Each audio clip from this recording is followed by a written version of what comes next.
What up, YouTubers? It's me, Busy B, and I'm back with another wig review. This time we are doing a unit courtesy of Eva Wigs, and it came in this beautiful, gorgeous box. Like, it's like a little bag. Look at that. Aww, I like stuff like that. So, Eva Wigs. So I'm gonna go ahead and open the box. Okay, and so the wig comes in this plastic. Boom. I'll show you that in a second because I see I got some goodies in my box. So they give you some eyelashes as well as a file. Ooh, it's pink. Ow, my theme is pink. Go me, pink. Anyway, always can use a file. Happy friendship forever. That's right. We're gonna be forever friends. And then a pamphlet that just shows you kind of their units as well as, I think, care. Yeah, all that good stuff. So that comes all in the box. So let's go ahead and open up this bag to see the actual unit. So this is 130% density.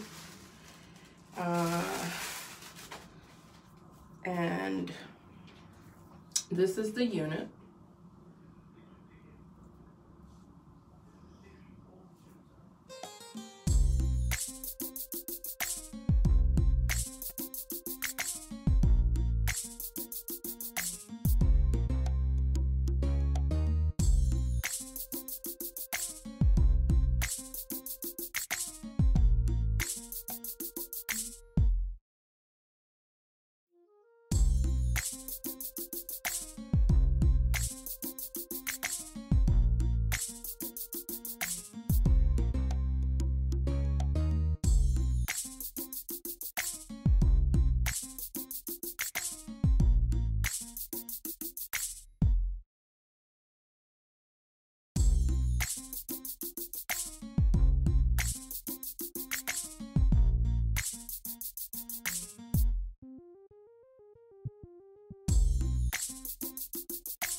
So let me know your thoughts on this unit, guys. Go ahead and leave me a comment. Hit the like button if you like this unit. Go ahead and subscribe to my channel. And thank you for watching, guys. Bye.